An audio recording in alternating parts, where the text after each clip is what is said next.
Hello everyone, welcome to study with Khushboo. इस video में मैं एडिटोरिया की बिहार की समान अध्ययन की प्रैक्टिस सेट 12 को डिस्कस करूंगी। चलिए तो आइए वीडियो को स्टार्ट करते हैं। फर्स्ट है, वर्तमान में राज्यपाल का वेतन कितना है। इसका राइट आंसर हो जाएगा ऑप्शन नंबर सी, 3.5 लाख रुपया। वर्तमान में राज्यपाल का वेतन जो है 3.5 लाख रुपया है। राज्य वित्त आयोग का गठन किसके द्वारा किया जाता है, तो ऑप्शन नंबर ए हो जाएगा इसका राइट आंसर। राज्य वित्त आयोग का गठन राज्यपाल के द्वारा किया जाता है। विधानसभा सदस्य बनने हेतु योग्यता है, तो है ए है वह भारत का नागरिक हो, बी में है 25 वर्ष की आयु पूरा कर चुका हो, कोई लाभ के पद पर ना हो। तो ए भी होगा कि वह भारत का नागरिक हो, बी भी सही है 25 वर्ष की आयु पूरा कर चुका हो, सी भी सही है कोई लाभ के पद पर ना हो। तो इसका आंसर हो जाएगा ऑप्शन नंबर डी। अगला सवाल है, विधानसभा के कार्य संचालन हेतु गणपूर्ति कुल सदस्य का कितना होना चाहिए, तो ऑप्शन नंबर बी हो जाएगा 1/10। विधानसभा के कार्य संचालन हेतु गणपूर्ति कुल सदस्य का 1/10 होना चाहिए। विधान परिषद का कार्यकाल होता है, तो इसका राइट आंसर हो जाएगा उपर्युक्त में से कोई नहीं। विधान परिषद जो होता है वो अस्थाई होता है, वो भंग नहीं होता है। लेकिन हाँ, इसके जो सदस्य वो उनका जो है 2 साल पे बदलते रहते हैं। लेकिन अगर ये विधान परिषद का कार्यकाल जो है ये अस्थाई होता है, इसीलिए ये भंग नहीं होता है। बट पूछेगा विधान परिषद के सदस्यों का कार्यकाल, तो 6 वर्ष हो जाएगा। सदस्य अगर विधान परिषद का पूछा तो 6 वर्ष होगा। यहाँ पूछा है कि विधान परिषद का कार्यकाल, तो ये भंग नहीं होता है, तो इसीलिए हो जाएगा इसका right answer option number D, उपर्युक्त में से कोई नहीं। नेक्स्ट है, बिहार पंचायती राज अधिनियम के अंतर्गत ग्राम पंचायत के गठन हेतु गांव की जनसंख्या कितनी होनी चाहिए, तो इसका राइट आंसर हो जाएगा ऑप्शन नंबर सी, 7,000 होने चाहिए। राज्य महिला आयोग के सदस्यों का कार्यकाल होता है, तो इसका राइट आंसर हो जाएगा ऑप्शन नंबर सी, राज्य महिला आयोग के सदस्यों का कार्यकाल 3 वर्ष का होता है। किस पंचवर्षीय योजना के दौरान बिहार में जयप्रकाश गारंटी योजना आरंभ किया गया था, इसका राइट आंसर हो जाएगा ऑप्शन नंबर बी, 10वीं पंचवर्षीय योजना के दौरान बिहार में जयप्रकाश नारायण गारंटी योजना का आरंभ किया गया था। 10वीं पंचवर्षीय योजना जो था वो 2002 से 2007 तक के लिए था।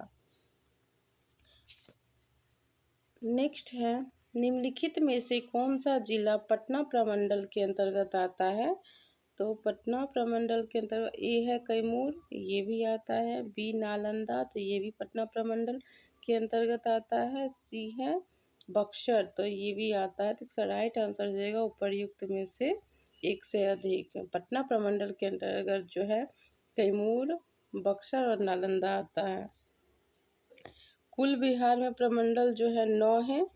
पटना, तिरहुत, सारण, दरभंगा, कोसी, मुंगेर, पूर्णिया, भागलपुर और मगध प्रमंडल है। कुल 9 प्रमंडल है बिहार में।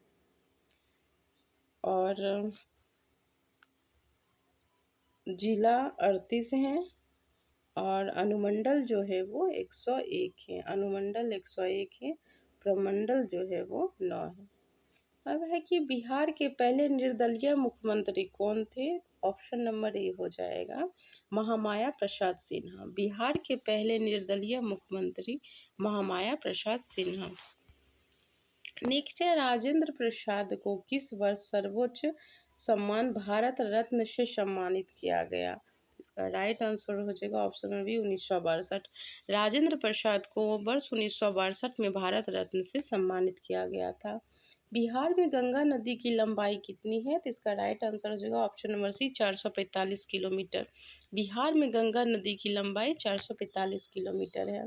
अगला सवाल है, निम्नलिखित में से किस जलप्रपात को खादर कोह के नाम से जाना जाता है, इसका राइट आंसर हो जाएगा ऑप्शन नंबर बी, दुर्गावती जलप्रपात।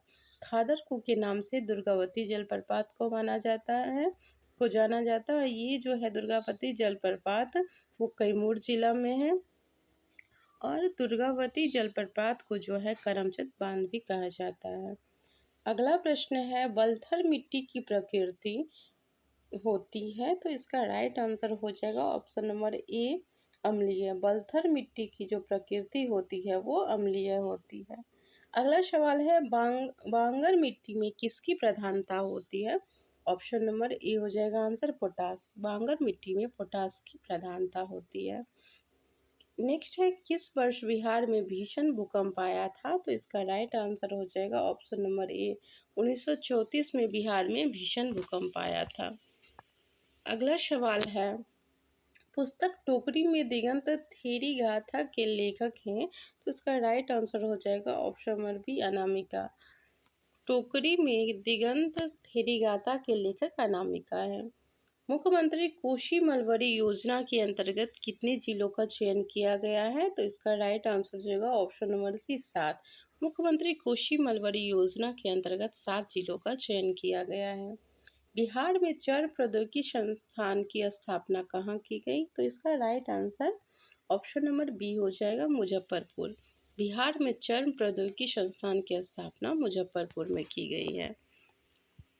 नेक्स्ट है, मुख्यमंत्री कन्या सुरक्षा योजना के अंतर्गत सरकार द्वारा लाभार्थियों को कितनी राशि प्रदान की जाती है? तो इसका राइट आंसर होगा ऑप्शन नंबर सी 51,000। मुख्यमंत्री कन्या सुरक्षा योजना के अंतर्गत सरकार द्वारा लाभार्थियों को जो है 51,000 की राशि दी जाती है। किसे बिहार की राजनीति का संत कहा जाता है? तो इसका आंसर हो जाएगा ए भोला प्रसाद शास्त्री को बिहार का राजनीति का संत माना जाता है। अब अगला प्रश्न है कि निम्नलिखित में से किस मिट्टी को केरल केवाल मिट्टी के नाम से जाना जाता है? तो इसका राइट आंसर हो जाएगा ऑप्शन नंबर ए पुरानी जलोढ़ मिट्टी। पुरानी जलोढ़ मिट्टी को केरल केवाल मिट्टी के नाम से जाना जाता है। नेक्स्ट है, दिए गए विकल्पों में कौन सी नदी दक्षिण दिशा से गंगा नदी में मिलती है? तो देखिए, दक्षिण दिशा से गंगा नदी में मिलती है। ए है सोन, सोन भी मिलती है। बी है पुनपुन एवं कर्नाशा, पुनपुन और कर्नाशा भी है, दक्षिण दिशा के से गंगा नदी में मिलती है। सी जो है फल्गु, तो ये भी मिलती है। तो इसका राइट आंसर हो जाएगा ऑप्शन नंबर डी उपरयुक्त में से एक से अधिक। दक्षिण दिशा से गंगा नदी में सोन, पुनपुन एवं कर्नाशा और फल्गु ये सभी गंगा नदी में मिलती है। अगला प्रश्न है, किसे घोघा झील के नाम से जाना जाता है? तो ऑप्शन नंबर ए हो जाएगा घोघाविल झील। घोघाविल झील को घोघा झील के नाम से जाना जाता है और ये जो है घोघा झील जो है ये कटिहार जिले में है। अब अगला प्रश्न है, विश्व आर्द्र भूमि दिवस मनाया जाता है, तो विश्व आर्द्र भूमि दिवस जो है 2 फरवरी को मनाया जाता है। ऑप्शन नंबर ए हो जाएगा। और इस बार जो है 2023 में विश्व आर्द्र भूमि दिवस का थीम रहा है 2 फरवरी का, it's time for wetland restoration. अगला है कि परवर्ती गुप्त वंश का अंतिम शासक कौन था? तो इसका राइट आंसर हो जाएगा ऑप्शन नंबर ए जीवितगुप्त द्वितीय। परवर्ती गुप्त वंश का अंतिम शासक जीवितगुप्त द्वितीय था। ओदंतीपुरी एवं नालंदा विश्वविद्यालय को किसने ध्वस्त किया? तो इसका right answer option number B हो जाएगा बख्तियार खिलजी। ओदंतीपुरी एवं नालंदा विश्वविद्यालय को बख्तियार खिलजी ने ध्वस्त किया। अगला सवाल है, चीनी यात्री इत सिंह बिहार का भ्रमण किया था, तो इसका राइट आंसर जो है ऑप्शन नंबर सी हो जाएगा 7वीं शताब्दी में। चीनी यात्री इत सिंह बिहार का भ्रमण 7वीं शताब्दी में किया था। नालंदा महाविहार की स्थापना किस गुप्त शासक ने की थी? ऑप्शन नंबर सी आंसर हो जाएगा कुमारगुप्त। नालंदा विश्वविद्यालय की नालंदा महाविहार की स्थापना कुमारगुप्त ने किया था। नेक्स्ट है, पाल वंश के द्वितीय संस्थापक के रूप में माना जाता है या जाना जाता है, तो इसका आंसर जो है ऑप्शन नंबर ए हो जाएगा महिपाल प्रथम।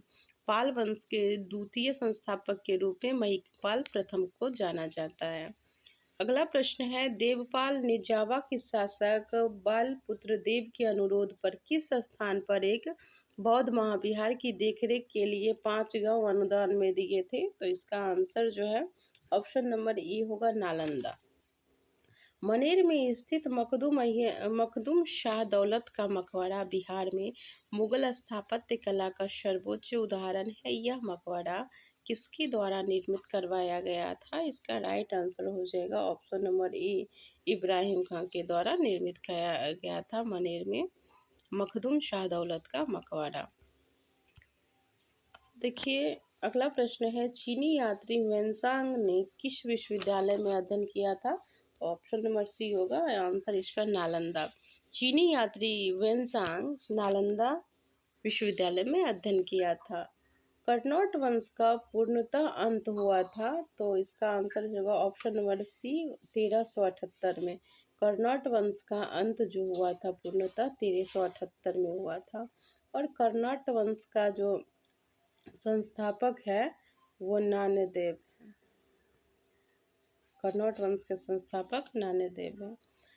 नेक्स्ट है, निम्न में कौन सल्तनत काल में बिहार का प्रांतपति नहीं रहा था? बिहार का प्रांतपति जो है नहीं रहा था, तो मुवारिस खां हो जाएगा option number B.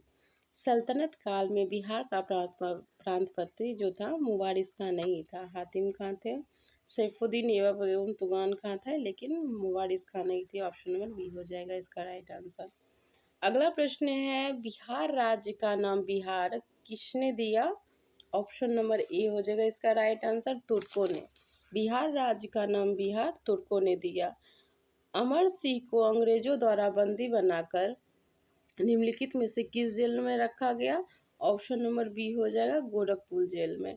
Amar Singh को अंग्रेजों द्वारा बंदी बनाकर जो है गोरखपुर जेल में रखा गया, और इसी गोरखपुर जेल में अमर सिंह का पेचिश के कारण मृत्यु हो गई 5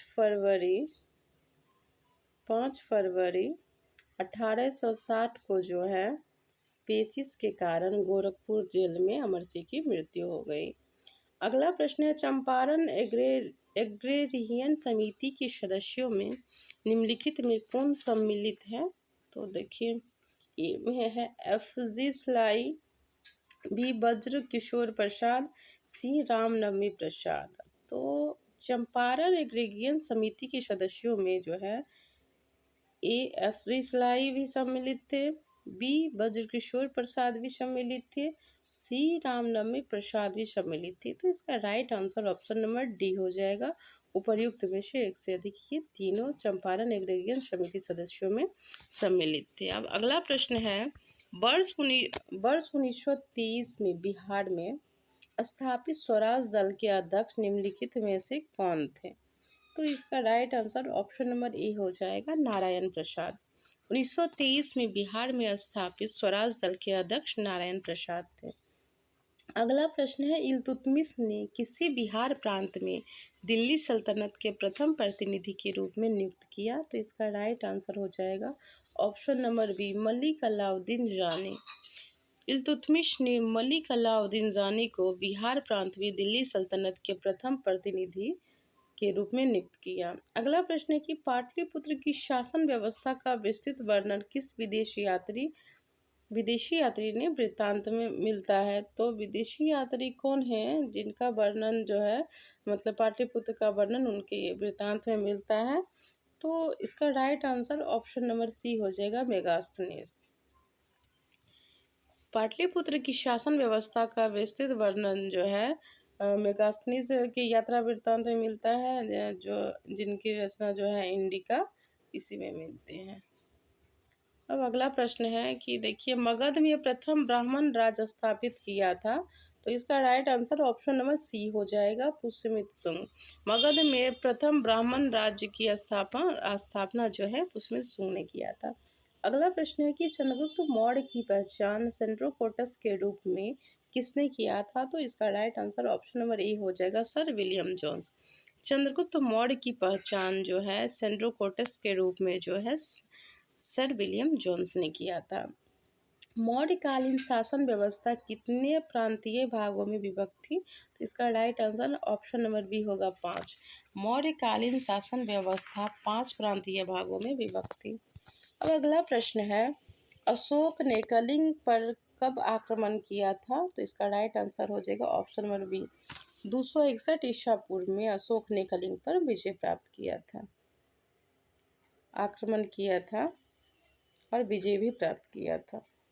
और इसका देखिए आगे है कि किस जैन संगति के बाद जैन धर्म दिगंबर और श्वेतांबर में विभाजित हो गया। इसका राइट आंसर होगा ऑप्शन नंबर ए, प्रथम जैन संगति के बाद जो है जैन धर्म श्वेतांबर और दिगंबर में विभाजित हो गया। और प्रथम जैन संगति जो है पाटलिपुत्र में हुआ था 300 ईसा पूर्व में। प्रथम जैन संगति की जो अध्यक्षता किए थे वो स्थूलभद्र किए थे। और कभी कभी अक्सर प्रश्न पूछा जाता है कि प्रथम जैन संगति का के टाइम जो है मतलब जो है कौन थे वहाँ के शासक, तो चंद्रगुप्त मौर्य के टाइम में जो है प्रथम जैन संगति हुआ था। अगला प्रश्न है बिहार के किन क्षेत्रों तक जो है अंग महाजनपद का विस्तार था, तो ऑप्शन नंबर ए हो जाएगा भागलपुर एवं मुंगेर। अंग महाजनपद का जो विस्तार था भागलपुर और मुंगेर तक था और अंग की राजधानी जो थी वो चंपा थी। अंग महाजनपद की राजधानी चंपा थी। नेक्स्ट है बृहदत्त वंश के सबसे प्रतापी राजा कौन थे, तो इसका राइट आंसर हो जाएगा option number A Jarasandh. Brihadatta वंश के सबसे प्रतापी राजा जरासंध थे। हर्यक वंश का अंतिम शासक कौन था, इसका राइट आंसर जो है option number C Nagdashak. Haryak वंश का अंतिम शासक जो था नागदशक था। और हर्यक वंश के संस्थापक जो थे वो बिंबिसार थे। हर्यक वंश के संस्थापक बिंबिसार थे और हर्यक वंश के जो है अंतिम शासक वो हो जाएगा नागदशक। लास्ट क्वेश्चन है कि निम्नलिखित में से किस स्थान से अशोक के स्तंभ लेख का जो है स्तंभ लेख प्राप्त हुआ है, किस स्थान से, तो इसका राइट आंसर हो जाएगा option number C Champaran. Champaran से जो है अशोक के स्तंभ लेख प्राप्त हुए हैं। तो ये सेट नंबर 12 डिस्कस हो चुका है। वीडियो को अब एंड करते हैं। Thank you for watching study with Khushboo.